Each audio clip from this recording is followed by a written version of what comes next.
Hey, what's up, everybody? Welcome to Vibing With Sleezy, the podcast. This is season 2, episode 17. I want to again shout out to Zoom for helping me with that last episode. I was able to have Austin on from Chicago. That was a great episode. Had tons of great feedback. Want to shout out to Austin for bringing a lot more fans. A lot of people on a national scale downloaded, messaged me, contacted me, and really enjoyed our talk. I felt like Austin was great on that episode. So I definitely, if you haven't checked out the Austin Rich episode, definitely check that one out. He was great. And I just can't believe how many random people now are listening to the show just because of that episode. Episode 17 is definitely here, but I only got a few more left for season 2. So I want to thank everybody for listening, downloading, supporting this season. This episode here today is going to be a very good one as well. I have a special guest, Katie King. Some people also from the past might know her as Katie Deulina.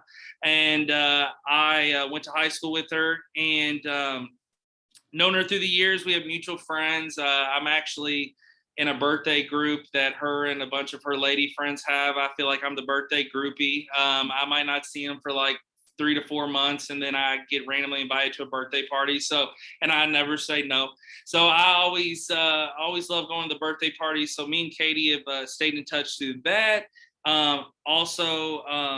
You know, I just feel like Katie's an interesting person, has a very interesting story, and thought it'd be great for the show. And so we got this happening, and here we are. So Katie, welcome to the show. Hi, thank you so much for having me. I'm a little nervous.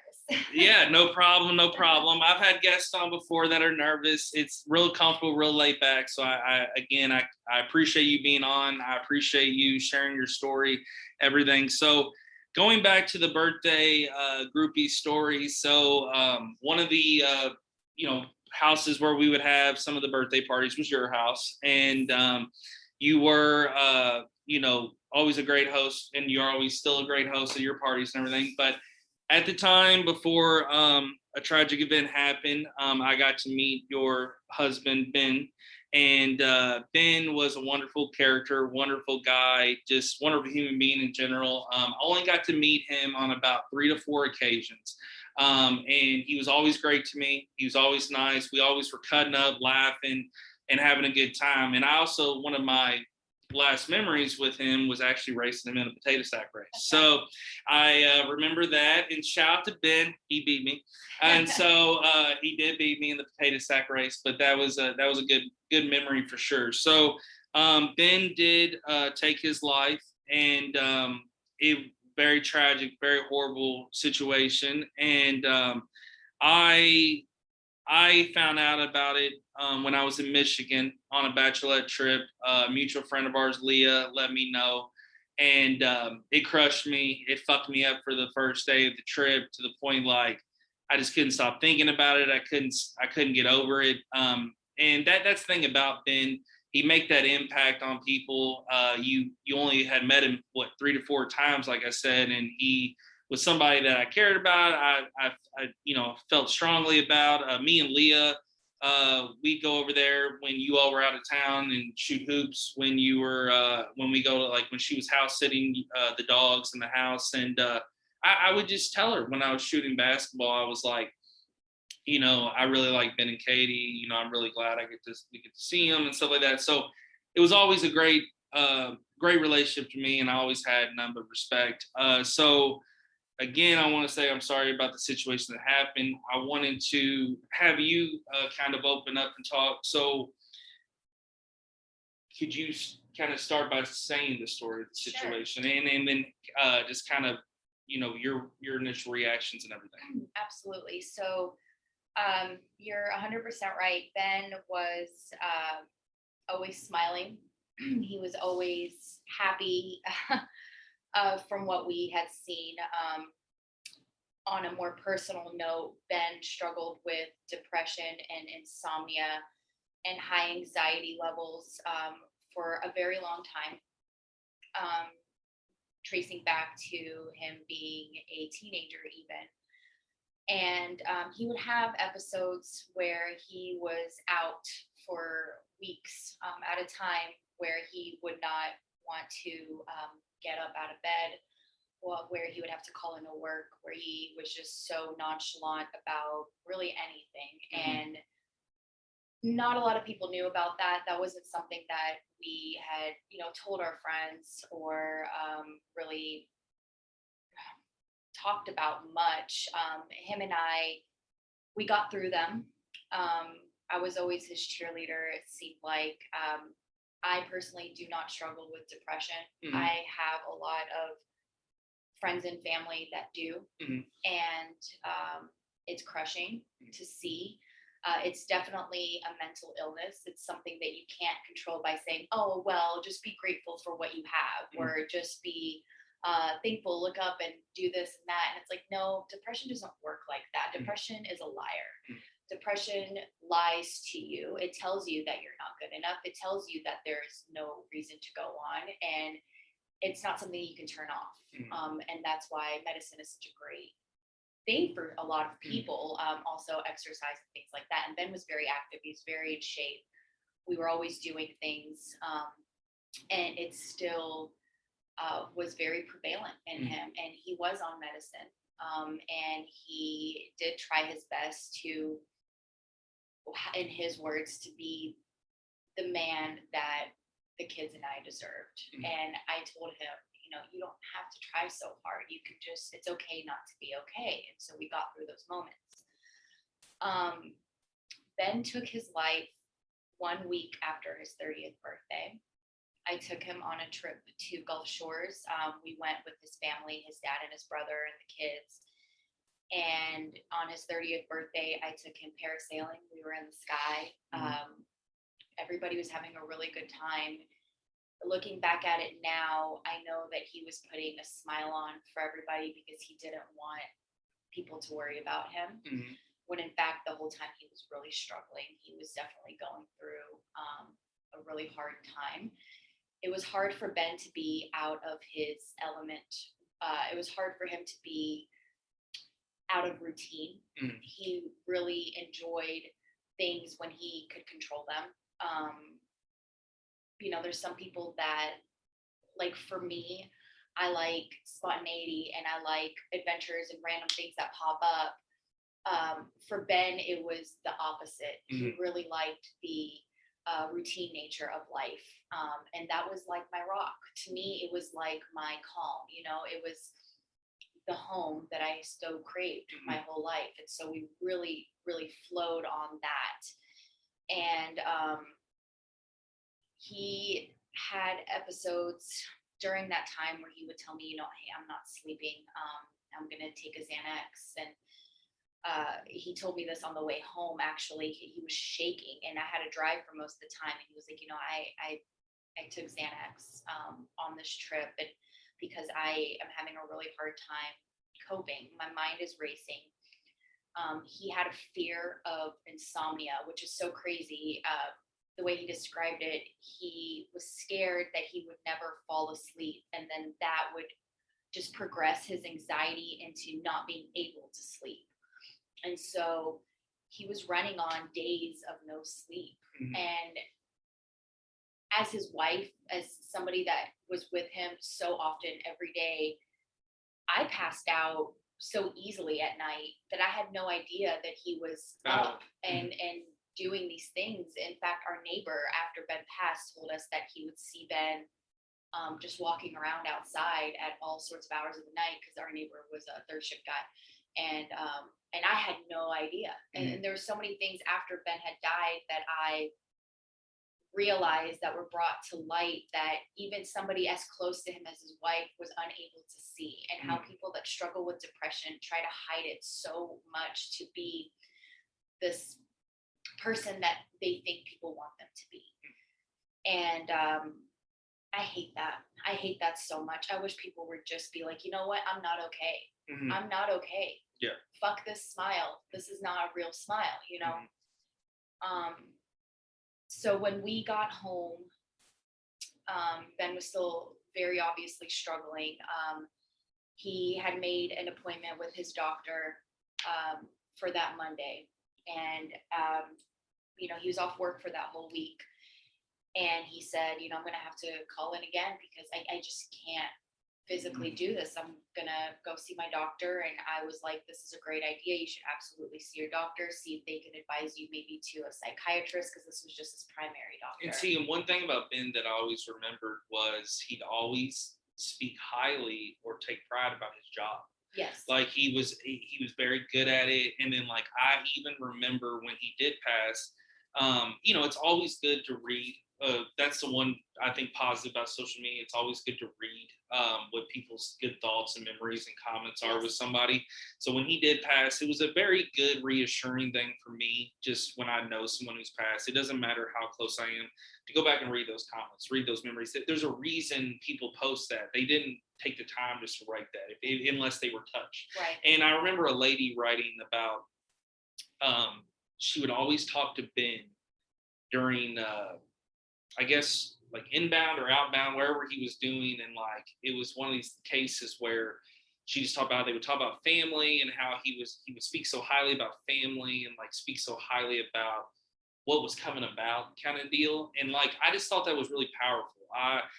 Cause you can tell, you know, somebody, like you said, when someone's in front of you or they're around you, that's the idea you get of them. That's the persona. But when you hear that they're doing it not around you, like not around Katie and the kids or not around the friends, and he's speaking so highly about what's going on, you could tell he was really working hard. Even, and like you said, I can definitely second that. Even though I didn't know his battle he's dealing with, I could just tell how much passion he had, how much he wanted to make things work, how much, like even at the birthday parties, how he wanted to make sure everybody's having a good time. Like that's what I loved about the guy, is that he's just a good dude, just a good dude. Yeah. Genuine man that had a mental illness. And just going back to that week, gosh, it's hard to talk about. You know, because you always go back to thinking, well, what could we have done different? You know, he went to the doctor.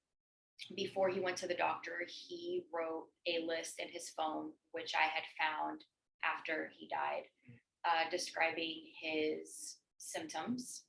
And I could actually pull up some of these things, because I think it's important to talk about what was going on in Ben's mind, because that Monday he went to his doctor.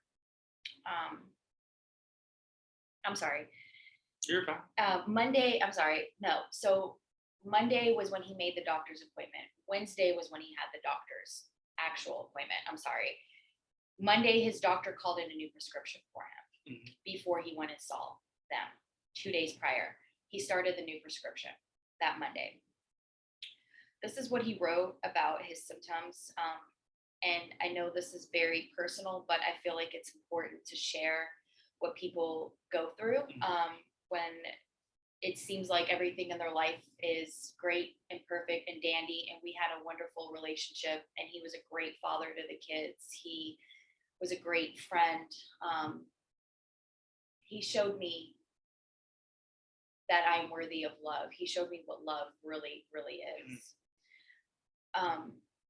Bad nail biting, constant racing thoughts, fear I won't be able to sleep, fight or flight when I'm drifting off to sleep, panic, sweating, constant worry, constant worrying about job, sleep, and keeping family happy, fear that I will fall apart, severe insomnia, panic attacks, tight chest, heavy breathing, unable to breathe, using street-bought Xanax, not prescribed, generalized anxiety, panic attacks, triggers when I break from my normal routine, fear of new places, large groups, appetite off, irritated easily, vacation triggered, stress, downward spiral, culminating in 2 days of no sleep, felt worse after restarting medicine, didn't sleep, need FMLA, my employer knows what's going on, need possible psychiatrist referral. And I found that in his phone after he had passed. He didn't write a note to anybody else. And to me, this was explanation enough. I think his pain was too far for him to bear. Oh, yeah. he was in so much pain in his mind and he couldn't get away from it. There was no medicine that was helping him. In fact, maybe the medicine was making it worse. Who knows? You hear about these, well, this medicine might cause more suicidal thoughts or whatnot, and it's for depression. And you're thinking, what in the heck? Like, yeah. So Wednesday I went into work. This was his, third day to the week. And he was still suffering really badly. He went to his doctor. I had called him. I told him I was proud of him for going and talking to his doctor. When I came home, he was struggling really, really badly. His friend had been there with him a few hours prior to that. And Ben decided it was best, for him to leave the house to, I guess, maybe get his mind right, take a drive. I asked him, I said, well, are you going to your mom's or are you going to your friend's house who had been over there? And he said, well, I'll probably go to my parents' house. And as his wife, dealing with somebody with this major mental illness, it's hard. It's hard for your significant other, somebody that doesn't really understand the turmoil and that tries to be empathetic. It definitely puts a strain on our relationship.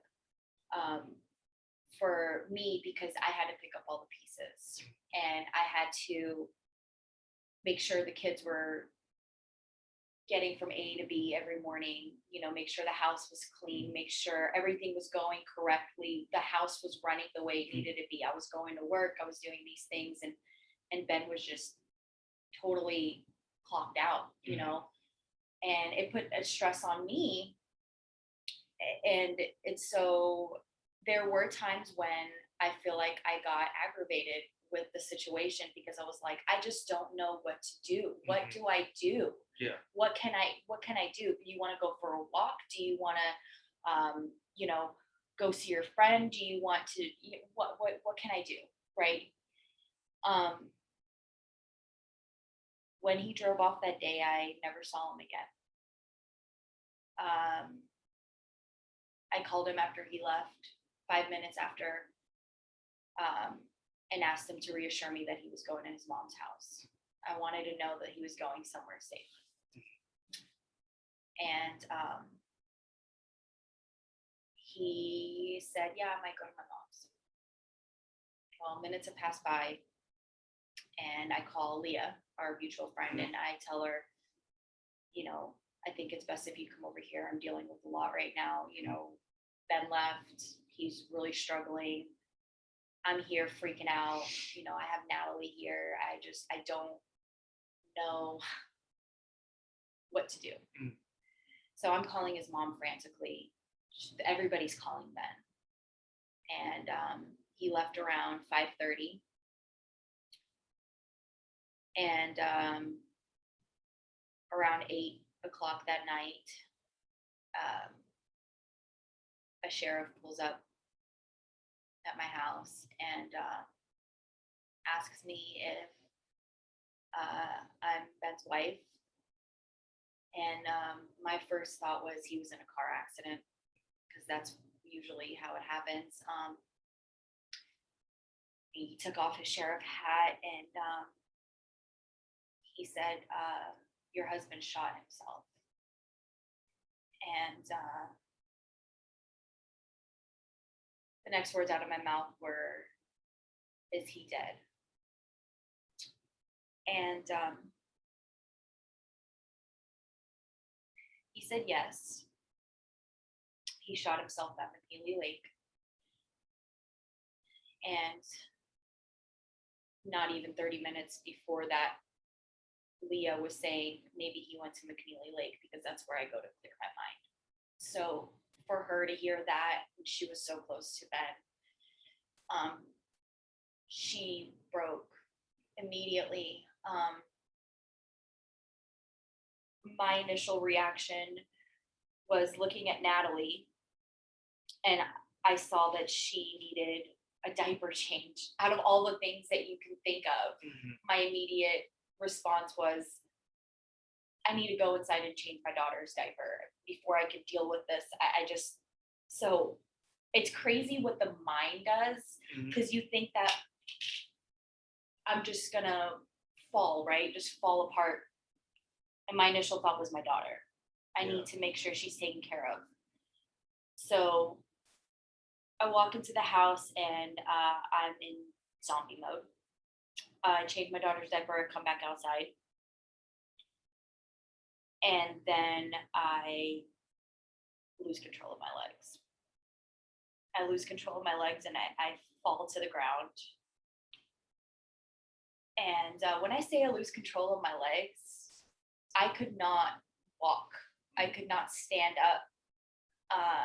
They hurt. My legs were in pain. Like it's so hard to describe it. Like my body just immediately went into, I don't even know what the proper word for this is, but I mean, it was shock, obviously. Shock, yeah, for sure. But I just lost control.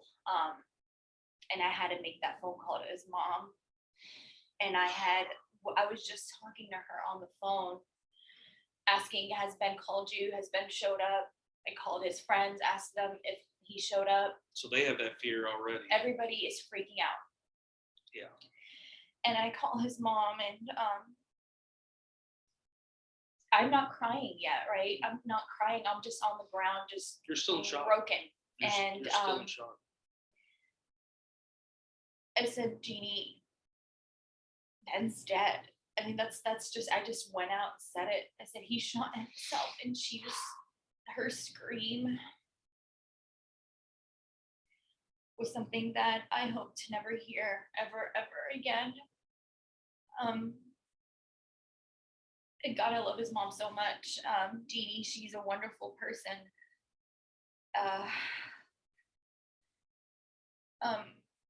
I don't really know what happened after that. I just remember everybody at my house. I don't know how much time went by, but it seemed like everybody that Ben knew was at my house within, I mean, it seemed like years, but seconds, you know? And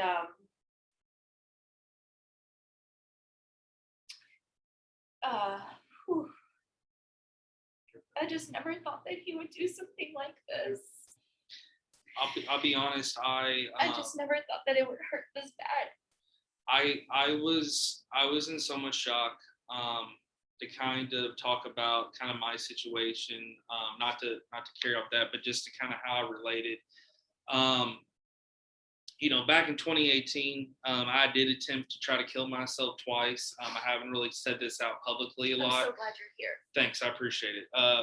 I still battle depression and like ups and downs. Everybody always views me as like, oh, Eric's got a perfect life. Eric's friends with everybody. Eric's Mr. Popular. So that doesn't matter. No, none of that None of it matters. And it's just like what you said. Doesn't matter how much money you have. Doesn't matter how happy you are. How many friends you have. None of it matters when you're hurting. And when your mind goes to red. Back in 2018, I was seeing red when I tried to attempt it twice. My mindset was in a different place than I've ever been. I try to prevent myself from ever going to that place again. I've always lived life to the fullest. I've always tried to have a positive, optimistic mindset, but depression is real. And when, you know, the situation I had, me and my ex-fiance had broken up, I had a lot going on that year. And it just got to a point where I was angry. I was taking it out on others. I was just not myself for a couple months. And, you know, and therapy really, really helped me and like saved me from the regards of, I was able to talk, I was able to share my struggle, my story. But something that like with the Ben situation and, you know, something that had really emotionally affected me, you know, and Katie, I don't even know if you and I have actually got to talk about this, but, you know, Leah and I are very close. You know, we don't see each other as much. We've been very busy. That's my bestie five ever. Yeah, I love Leah. Leah and I have a really good relationship, and you know, Leah can vouch for this 100%. and again, I guess this is the time and place to share stuff like this with you, because it's like, it's not something I would just message you or just randomly say that. I did write you a letter. I have seen you since and got to talk to you and stuff like that. Like in your garage the other night, we got to talk. But the thing about it is, I said to Leah about a week before this happened, you all were initially about to take off on the trip. And I said to Leah, I said, I got to talk to this man. And Leah's like, what are you talking about? And I was like, I got to talk to Ben. I was like, I don't want him doing something stupid. I was like, I don't want him taking his life. Like, I was like, how far has it gone? I was like, is he giving you any answers? Like anything? I was like, I've been through this. I've dealt with this. You and I are very close, Katie, but also at the same time, it's not my time and place to really like call you up and be like, hey, what's going on with your husband or anything like that. Like, I also didn't feel like, I didn't know if I should just reach out to Ben. I didn't want anybody to think that like she was sharing too much, because she wasn't. Leah genuinely loves you too and cares about you too. So she was genuinely just sharing like what it was going on. And it was like my biggest motivation was just to like, I like kept motivating myself to just like, he's strong, he's gonna be it. But I wanted to talk to him. Like I talked to Leah, and Leah's like, well, I got an update. He seems like doing better now. It seems like they're having fun on their trip and all these things. So it was always something that I cared about him so much. And after what I had dealt with, it's easy to care about Ben. Yeah, it was. And after dealing with that initial struggle that I had dealt with years before, I just wanted to say something. And that's where sometimes I do kick myself, where it's like, I'm not afraid to reach out to somebody to be on my podcast. I'm not afraid to reach out to somebody to hang out. I'm not afraid to reach out to a job about a possibility or anything. But it's like, sometimes I sit there and think to myself, it's like, Eric, why did you not just have the initiative to just to say something? And not saying I would have changed it. Not saying I would have changed it. Not being afraid when you're saying that. Also, to people who are listening, don't be afraid to ask people if they're suicidal. Mm-hmm. Don't be afraid that it just causes an awkward moment. Let it be awkward. Let it be weird. Let it roll. But say, you know what, man? Are you suicidal? That's what I've learned now, because I'm not gonna ever not ask. That's where the taboo part of it ends. Mm-hmm. That's a normal question to ask somebody. Yeah. It's perfectly normal. If it's awkward, let it ride. Yeah. You know what I mean? And it's the same with grief. Grief is so awkward. Because you might have saved their life, even though it might be awkward at that time. You don't know if it resonates with you. And I never asked my husband if he was suicidal, not once. And I hate myself for that, because I feel like he would have said no. His doctor asked him if he had thoughts of hurting himself or others. And we had spoken to the doctor since, and she said he expressed no. I love my family. I love my life. We had everything, right? Yeah. And yet his mind was lying to him. It was lying to him that it wasn't enough. Mm-hmm. And it was lying to him. Depression, I'm trying so hard to understand. And from so many people that I've spoken with that have dealt with major depression and major anxiety, the things that your mind creates, they're not real. It's not real. And yet it feels so real to the person that is experiencing it. It does. And that's where you see that like when you're about to try to attempt to kill yourself, you see that your mind is lying to you. And I deal with this a lot, where like you said, like, I love life. I never think I would hurt anyone. I'm a lover. I'm not a fighter. But it's so hard to get in those paths to have your mind tell you something, or to put you in that defense mode. And so I definitely understand. And it's something that I'm going to use as a lesson moving forward in my life, that I reach out to more people, I talk to more people.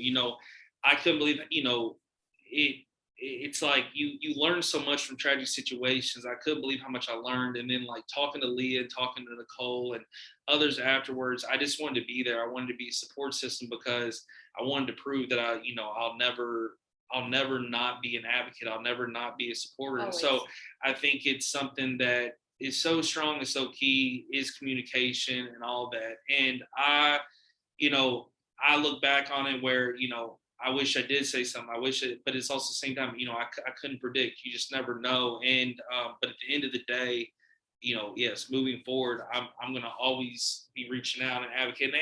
And I think I've also, when tragic situations happen like this, I see on social media like the random person I haven't talked to in 8 years, and they'll post a status and say, I'm really fucking going through it, or hey, I'm dealing with this. And I'm always the type of person where I reach out and message them.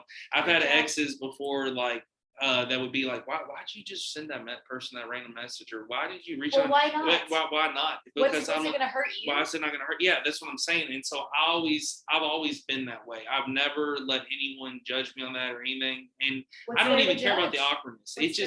It is just, but I think what it was with the Ben thing was just like, at that time, I was just like, well, I'll wait till he gets back, or, it's like, find a convenient time for me, not realizing time was on the table. But you just don't really realize that.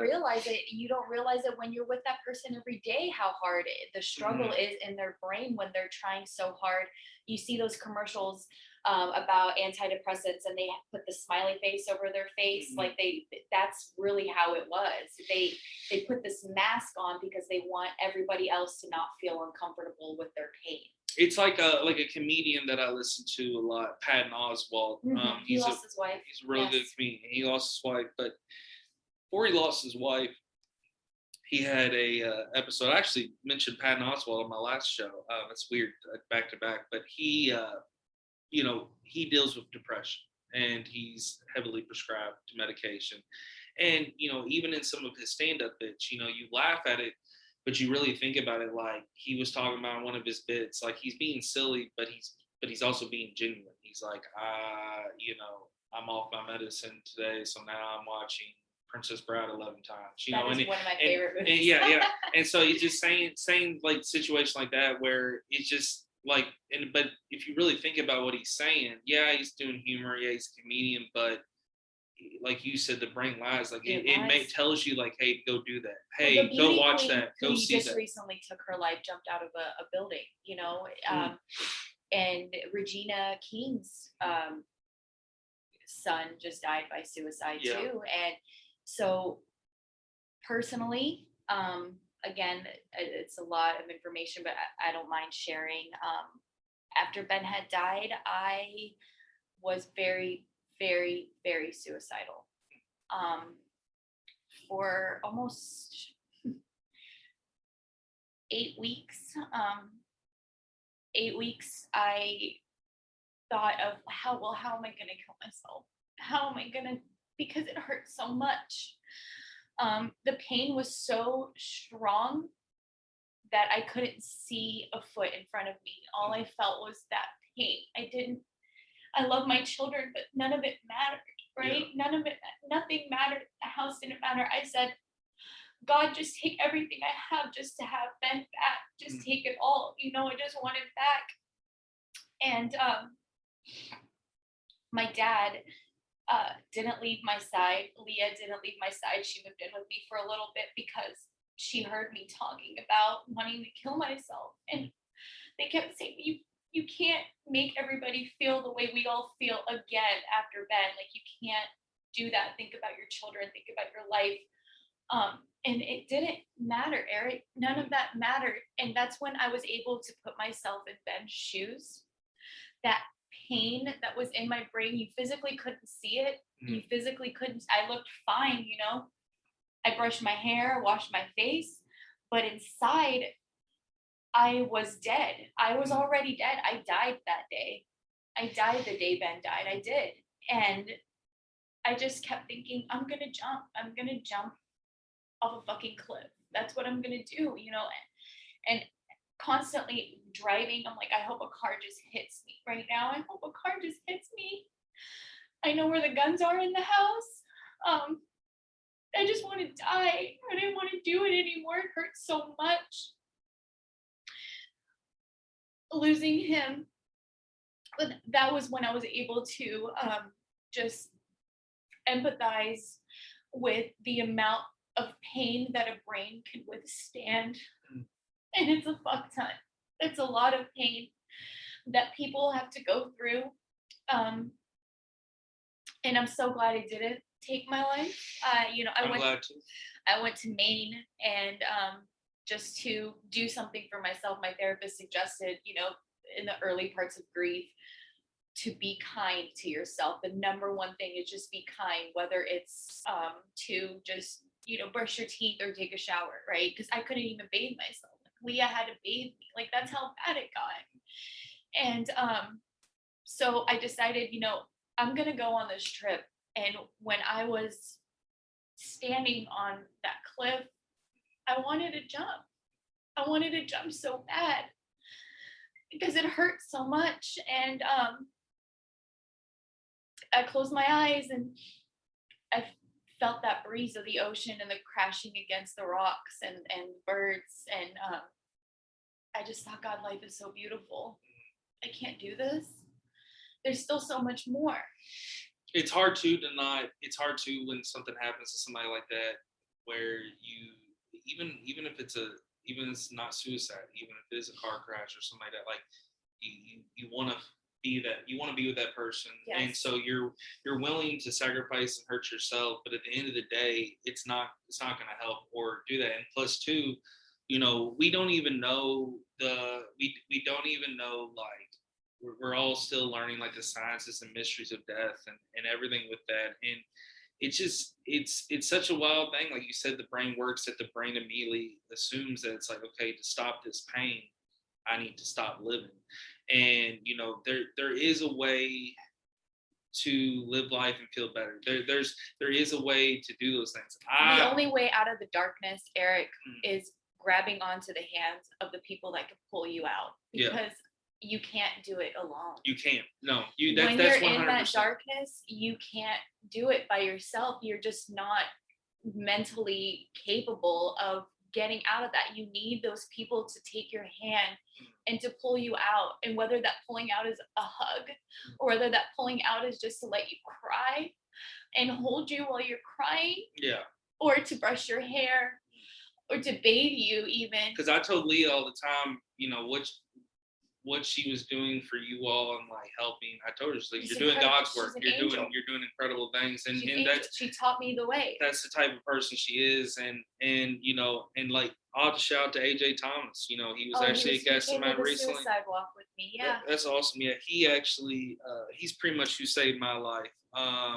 A lot of people don't realize, but it was like, I went to his house. I was sobbing for like probably 2 hours. And thank God for AJ not being a fucking like a gossip or that kind of person. Sure. He fucking could have wrote a whole book about the tea I gave him, but I told him everything that was wrong and like fucked up. And, and he deals with his own issues and depression. He has dealt with that for a long time. And he's very wise about it, and he knows how to control it. And he like referred me to a therapist, and I went to Dr. Sarah Abbott. And that's something I have to say too to people. Wonderful. Therapy is wonderful.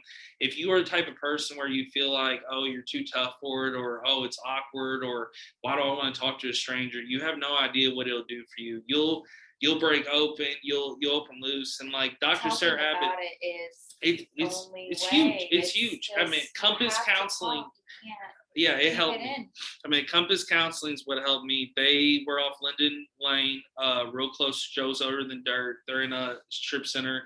And what's crazy is like, he didn't even refer me to Sarah Abbott. What was great about therapy and what I was so mind blown about was that I called up there, and this gay guy who was super flamboyant was cracking me up. Like, he was like, hey, he's like, is that sweetie Eric? And I was like, how do you know my name? He's like, so you're on the caller ID. And like, he just like was super flamboyant, super fun. But when it got down to like, why do you need to come here? Like, he's getting the info from you, like your name, your address, he's being fun and shit. But then when it gets to the point where it's like, why do you need therapy?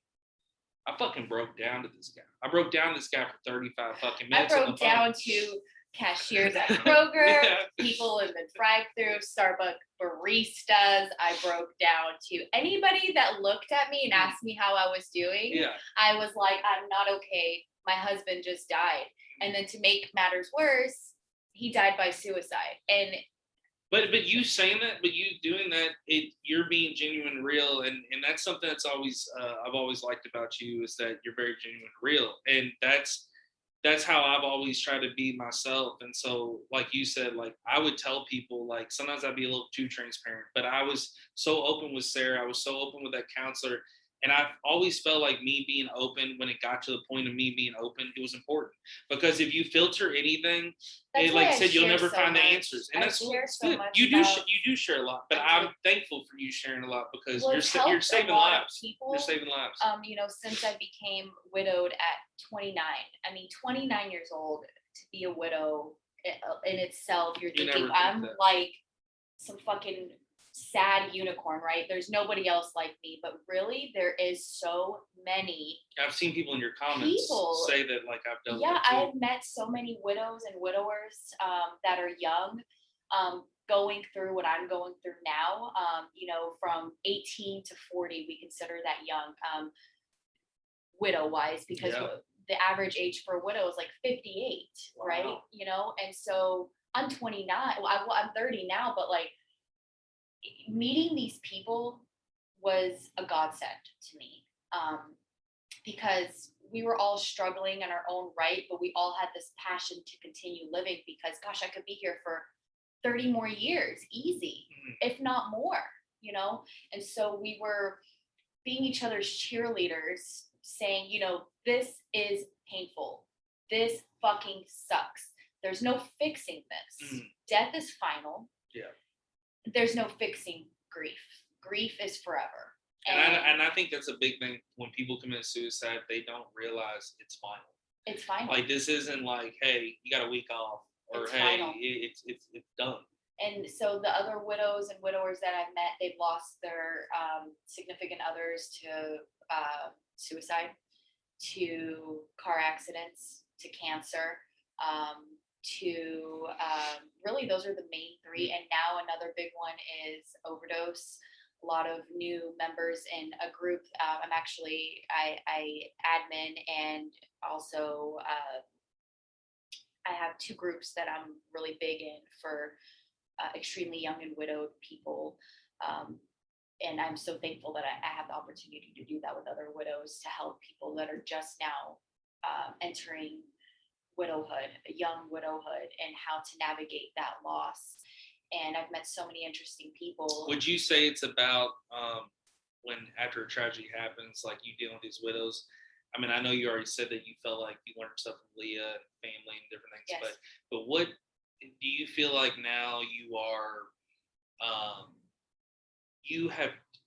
Once it's out, there's no rule book or no guidebook to do rules of like what you do after someone passes away. Not at all. Do you feel like you are proud of the way you took control of it by doing therapy, doing these steps, or do you feel like, oh, I wish I did this way? I mean, how do you feel about that? I am in a much better headspace now.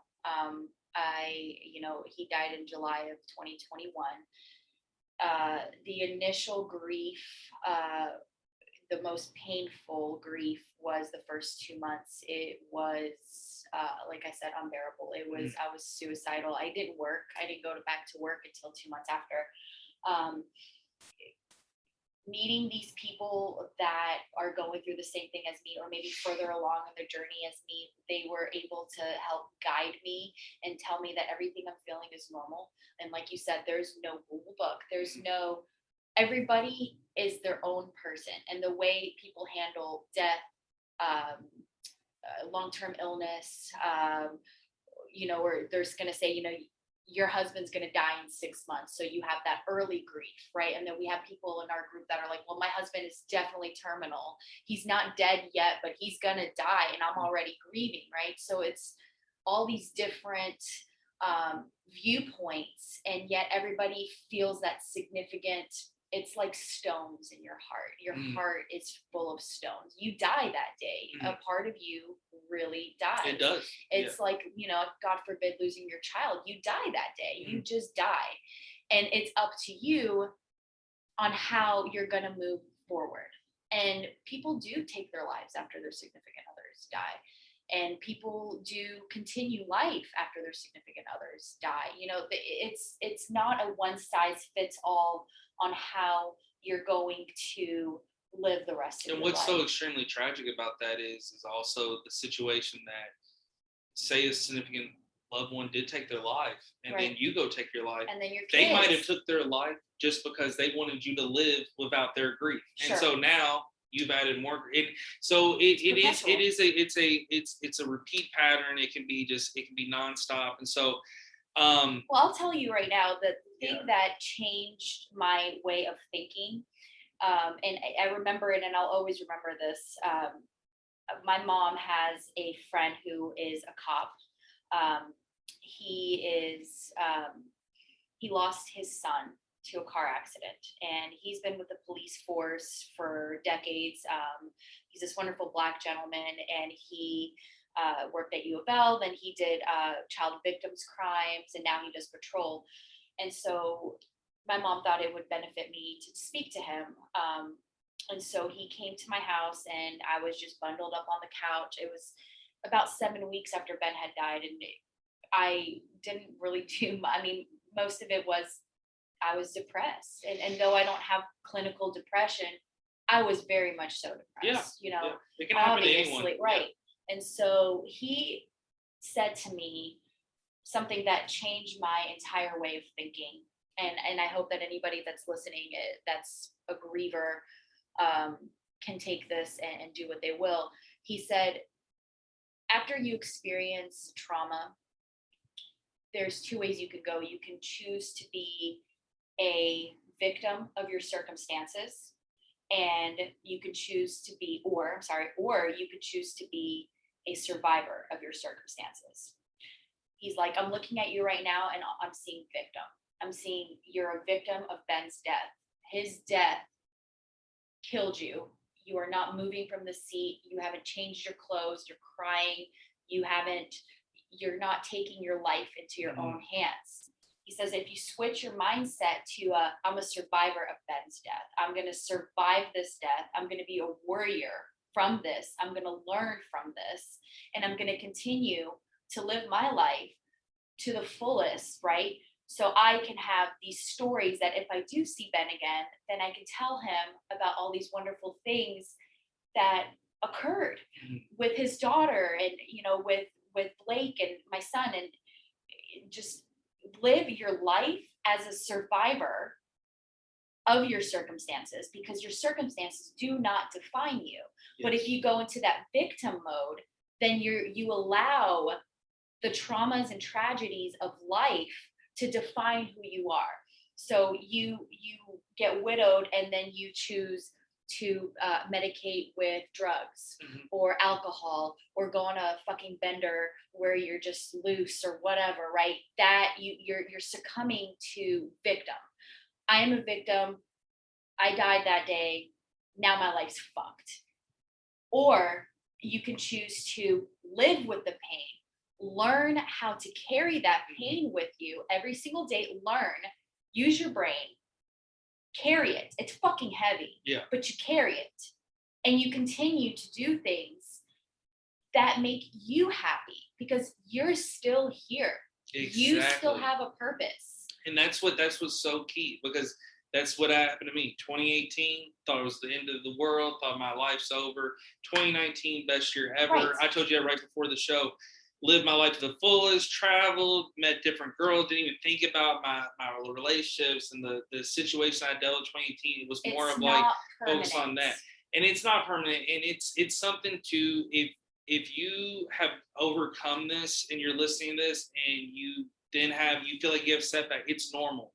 It's normal to get a thought in your head. It's normal to do that. It's all about actions. It's all about how you perform those actions. So it doesn't mean that if you are a victim and you are still sitting on the couch crying or anything like that, that's fine. That no one's saying it's wrong. But you have get up. You need to get up. You need to eventually get up. You got to take that action. Look, it's okay not to be okay, and it's okay to have days, weeks, moments of feeling like trash. You feel it to heal it. You have to feel that to get through it. Exactly. So when you feel it, and I have down days where I call into work on a mental health day, and they know, I'm like, I'm just sad today, and so I have those days, and then I'm like, you know what? I'm gonna get up and I'm gonna fucking vacuum. Yeah. I'm gonna clean my windows. I'm gonna sort through my clothes that I've been needing to do for so long.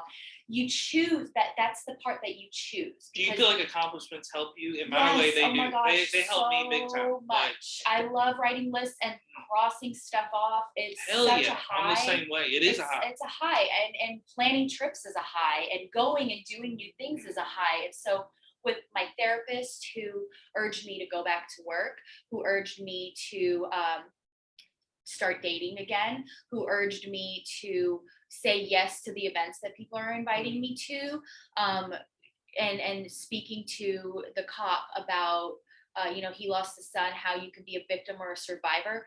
That was my huge push to say, okay, you're still here, you're alive, make the most out of your life. Yes. Do what Katie wants to do what's going to make Katie happy, right? And that does not diminish the pain. It does not diminish the love I had for Ben. It doesn't diminish any memories that I have with him. He is always with me, and he will always be with me, and I will always love my husband. It's not going away. It's just because I choose to continue to live. And I think a lot of the times grievers get a lot of pushback on, oh, well, is it too soon? Oh, wow, you're happy. Like, that's fucking weird. You can coexist in pain and happiness. That's life. And see, I always find that so hypocritical and ridiculous, because people want you to be like, oh, you're still supposed to be stuck in the way. Oh, you're supposed to be sad forever. No, fuck that. The whole reason you care about me, you don't want me sad or mad. So now when I'm actually going out doing it, why are you upset? You can't Those are hypocritical people. Trying to please everybody. Exactly. And if that's the way you choose to live, you're going to be fucking miserable. And it's going to be a short life. It's going to be terrible. You do what's best for you, and that is not a one-size-fits-all situation. It's just not. And so once I started honing in the reins of my own life, I write openly about my grief. I manage grief groups. We started a TikTok called Widow Core, which is widows sharing positivity of life after loss, love after loss. That's been huge. A lot of people have come into my inbox thanking me for sharing my story, thanking me for being an advocate for mental illness, an advocate for continuing to live after loss. And to me, hearing people's stories and just them saying, wow, this really changed my mind about how life it hands you these cards and you just don't fucking know. We can continue that, we can stop this podcast now and I'll go out and I'll drive home and I might die. You might die. Anybody at any moment in time, it could be their last breath. And it's like, you just don't know what cards are going to be dealt to you. I mean, I lost my husband, and then shortly after, my entire garage caught on fire, like literally back to back to back. And I had those days where I would just cry and cry and cry and cry. And then I said, I'm fucking done with this. I'm done crying. It's a beautiful day outside. I'm going to take my kids. We're going to go for a walk, right? It's those moments in your brain where it's like, oh, if your brain actually does create this scenario, do it. Just fucking get up and do it. Like, you're thinking, oh, maybe I could be doing something else besides, being miserable. Yeah, you can. You can. Just and there is a solution out there. I mean, with it being 2022, there's a solution out there for a lot of people. I'm not talking about situations where you fix death or anything like that. Like, you got to deal with that in your own way. But I'm saying there's solutions there's things to do. There's things to be proactive. And also, too, just talking about life in general, live life to the fullest. I look back on my life and, I'm thankful for social media. I know some people hate it. I like social media because I like looking back on memories and things. And I like to also show, like, I'm living life to the fullest. It inspires people to do that. Yeah, and I don't. Right. Oh, and that's what blows my mind. I work this little arcade expo. I'm seeing people I haven't seen in fucking years, like 8 to 12 years probably range, and they're like, dude, I see what you do with the podcast. Hey, I saw you travel there. Hey, I see you still doing this. You're always doing stuff. This guy, Jamie, I worked at a warehouse 3 months. 3 months worked in a warehouse, just like in college. Never thought I'd see a guy again. Shout out to Jamie. Jamie stops me at the RK Expo. He's like, God damn, I can't believe I'm even in your presence. He's like, I feel like you're everywhere. That and I'm like, bro, chill. Like come on, dude. Like I'm living in J-Town. But he's like, no, dude, I see you doing the podcast, the show, man. You're doing like, it's because it's not that I care about what people saw, but it's like it is a good feeling people seeing you being proactive and living, but also too, there's an enjoyment about it. I don't want to sit around and just be woe is me all the time. There's times where, yeah, I get in those funks and I get down, but it's like, okay. It's okay, but go do stuff. Go try stuff. Like, there's so much to do now that you can learn. You and adapt. haven't met like, all the people who are going to love you. Exactly. Not people that love you, and you're not going to learn all the hobbies and the things you do. Last night I took a cooking class. A fucking cooking class. Chef Boyardee. Chef Boyardee. Yes, that is my new name. I fucking killed it, and I loved it. And the thing about it is, I never thought I'd do that shit. Never thought I would even enjoy something like that. But it's like trying something different, and you just keep adding these things to list. And also to, you know, if there's someone out there that you know that has dealt with not only a loss of a loved one or just dealt with a breakup or a family member dying, just talk to them, even if they're annoying or even if they're in the wrong. That's what I want to give advice to. And it's okay to be even if awkward. Yes, it can be awkward. Conversation. But even if they cheated, even if they're just been a piece of shit, they're still sad. And still ask them. Yeah, there's still people. Ask them.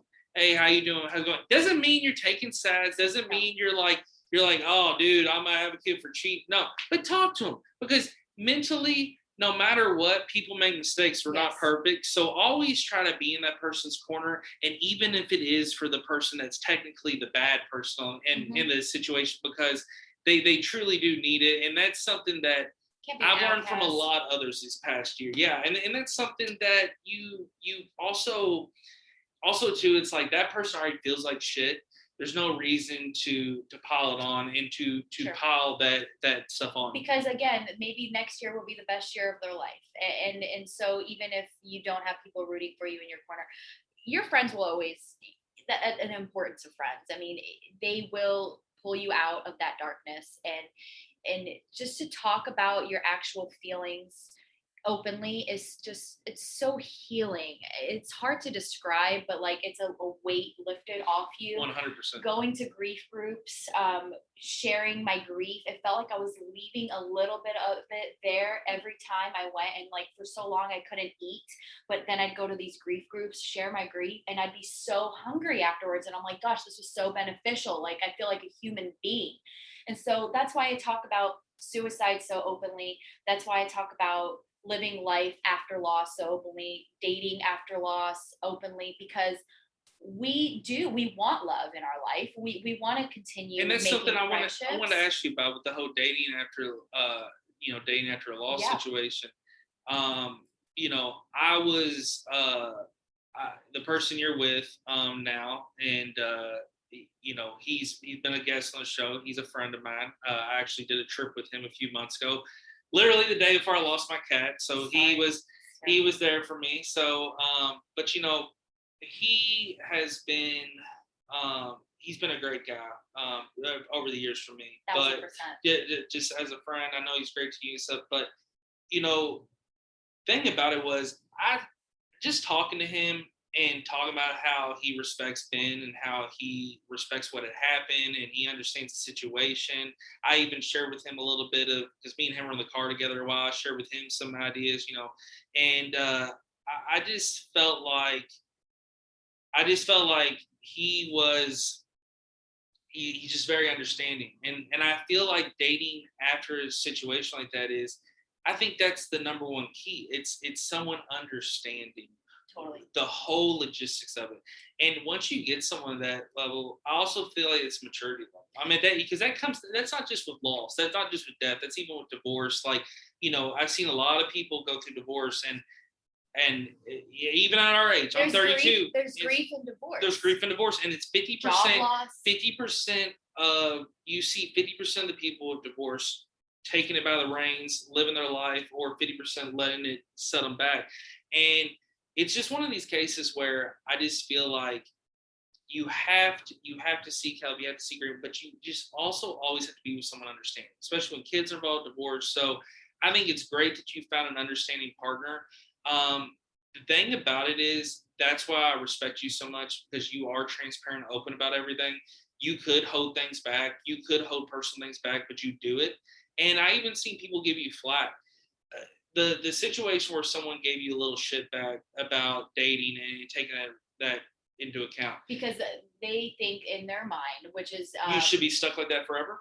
That, and also that you're forgetting that person existed in your life. And to me, I can't even grasp that concept. Like, how do they not think that ever was brought up? I was with him for 6 years. We married. We had a child together. We built our own home. Like, everything. You don't forget people that you lose, whether it's 50 years down the road. You don't forget that person. No, you're never. How the hell do you forget somebody that meant so much? And that's what's so funny to me in relationships nowadays. That's where I think it is about maturity and understanding, is that a lot of people are still so jealous of ex, jealous of memory, jealous of things that happened years before. You got to realize it's 2022.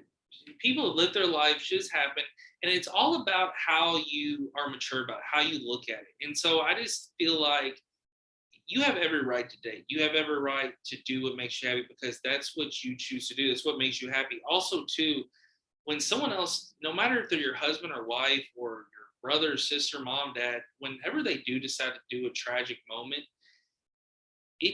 that's not life grounding for you. That doesn't mean now that they're gone, I have to be punished forever. That's the victim mode. Yeah, that's the victim mode. You when you get into that mentality of I'm a victim of my circumstances, there's people out there that were kidnapped for years and they kept living. There's people out there that were in war that lost their entire families that kept on living. There's a woman that escaped from North Korea that lives now in the United States, and she went through so much tragedy, but she's living her life, doing what's best for her. And it's so important that you said that people are understanding. With me dating, and I didn't even think I was ready to date, to be honest with you.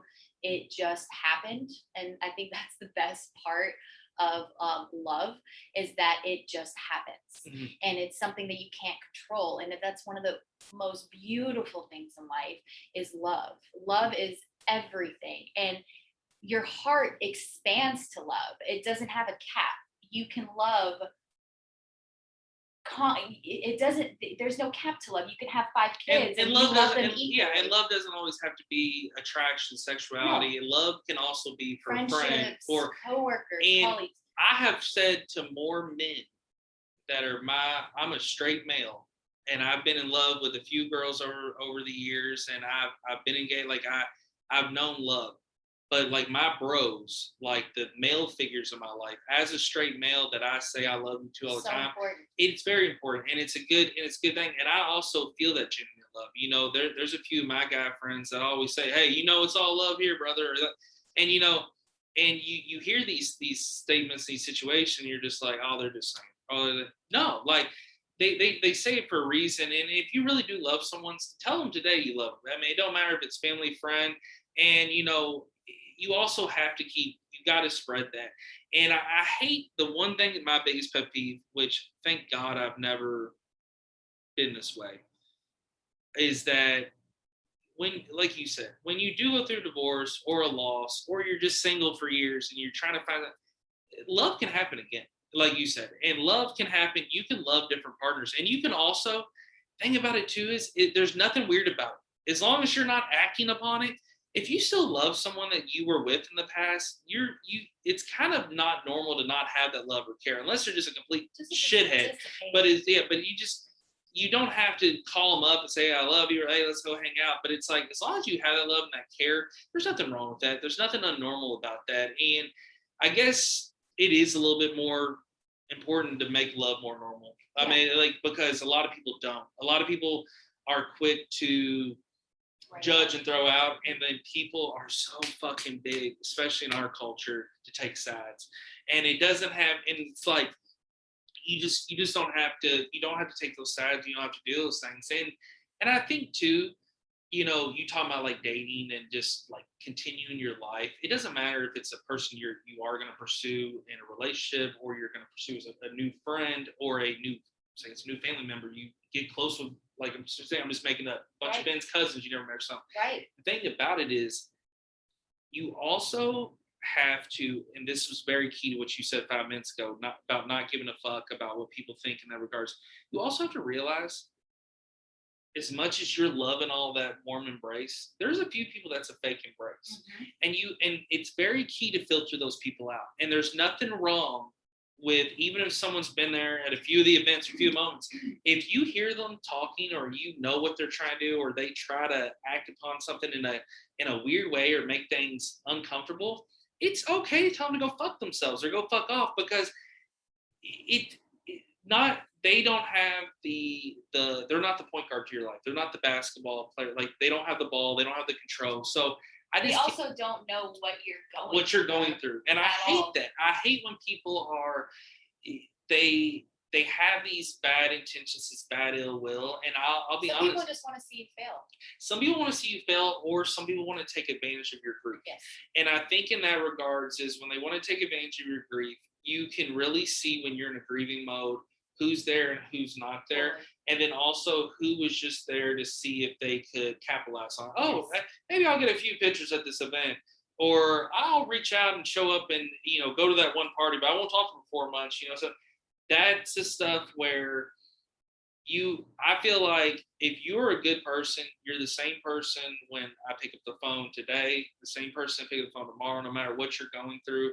And that's what it is about continuing life. I know that's kind of a long-winded thing, but it's just like, I want people to start realizing that not everyone is right for you in life, but also too, I guess the other way of saying it, the other side is, there's people out there that are there for you that you never would have thought. Oh my gosh, without a doubt. It's crazy how many people, unexpected people that were in kind of the shadows after Ben had died, how close we had become from this. People that understand grief, people that have lost people in their life, people that were in situations similar to mine that I had no idea about, and now we become so close because they do understand. And it's sometimes like, you going back to, you can't fix grief, you can't fix death. With Kyle, when I cry, or when I'm having a really hard day, he's just present.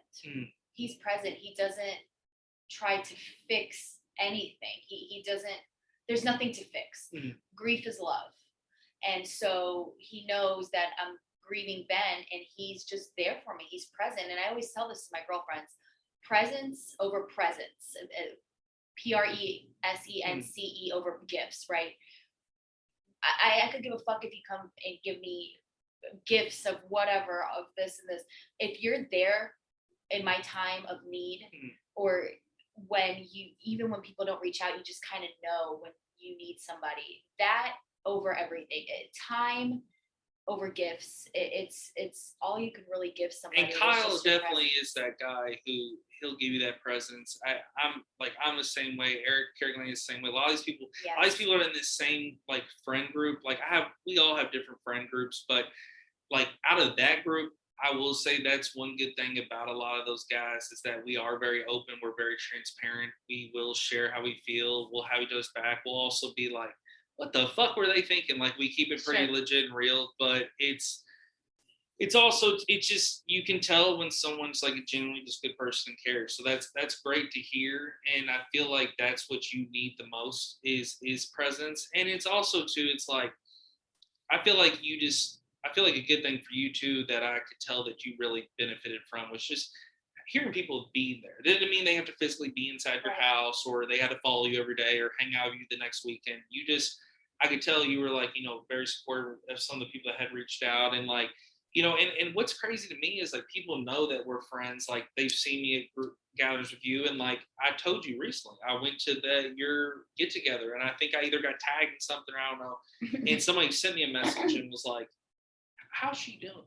or like, hey, how's it going? And then like I sent you a message, it was like, hey, this random person that I've talked to just reached out to me, just like wants me to tell you, and you're like, oh, thanks. Like you're like, I think I remember them. Like, but it's like that's cool. Like, and that's where in my mind, sometimes you can tell when people are just good people because they genuinely care, and it has no altering effect to their life at all. Like they literally could be multi-millionaire driving a sports car, life's perfect, and they see on Facebook that you had a loss. For them to reach out or say something, it just shows deep down where a person is. But Katie, I want to tell you thank you so much for being on the show. I can't appreciate you enough for sharing your story. It was very brave. It was very passionate. I'm very, very thankful for how transparent and open you were, and like keeping it real. That's how you are. So thank you. Not only am I sorry about your loss again, which you know, but I'm also very excited to see your outcome, your journey. I'm very proud of you of where you came now, and I've talked to your closest friends. I've talked to you. I know where your head's been at. I know where your mindset's been at. I mean, you definitely enlightened me more now. But again, I can't tell you how great you're doing and how you are strong, and you got a lot of people in your corner. Yeah, absolutely. I really appreciate you having me on the show and being able to talk to your audience about it. You know, if you can take anything from our conversation, it's to it's okay not to be okay, and to talk about it with people who understand, and to take hands of people that are willing to reach down and help you get out of the darkness. Take those hands. You're not too good to ask for help. Asking for help is sometimes the only thing that'll get you out of where you need to be, and or where you don't need to be. I'm sorry. And it's important to just not be scared to be honest. Ask people if they're struggling. Ask people if they're suicidal. Urge people to see a therapist. Urge people to advocate for suicide awareness. Urge people that are grieving to see that, you know, you have yet to experience everything good that's coming your way. There's more. You just can't see it sometimes. We're not fortune tellers. There's good things that will occur in your life. You're in a hard position now, but that doesn't mean that it's going to be like this forever.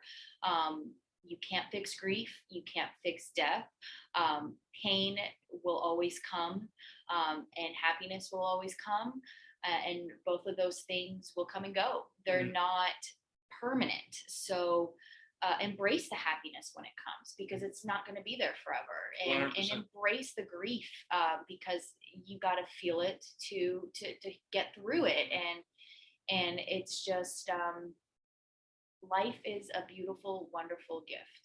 Yes. It really, really is. And it hurts my heart that Ben is not physically here and present to experience the beauty of life. But I do feel him constantly around me, and he'll always be in my heart, and I'll always love him.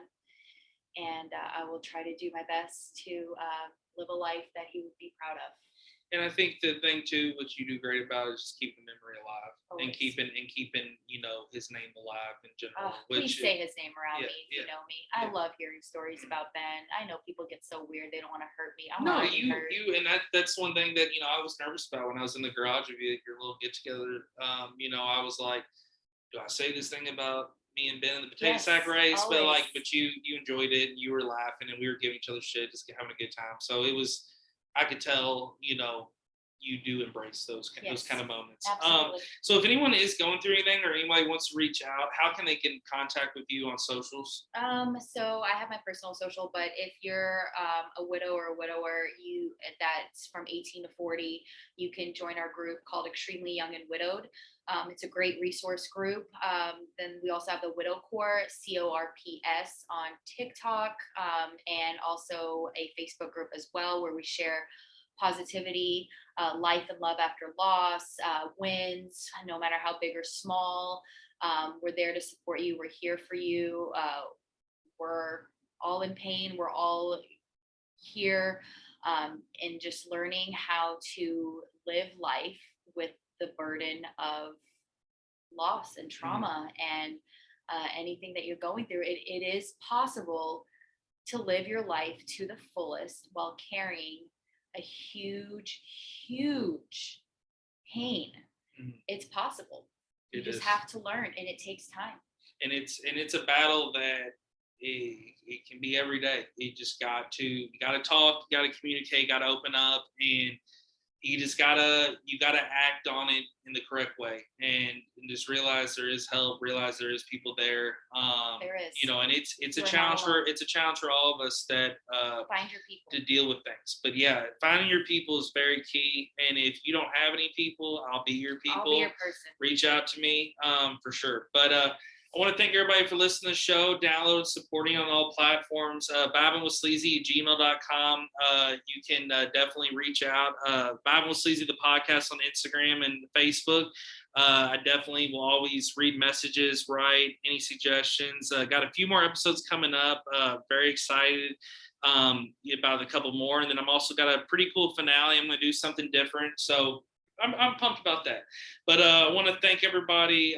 Again, thank Katie for sharing this. I know this, I'm hoping not only will this episode teach some people about some things, but maybe save some lives, because I know there's a lot of people out there going through it. And there's a lot of people out there that have too much pride to even admit that their finger hurts or their fucking knee is feeling weird today. I mean, just open up, realize, because at the end of the day, you're not annoying. People care, and you're only human.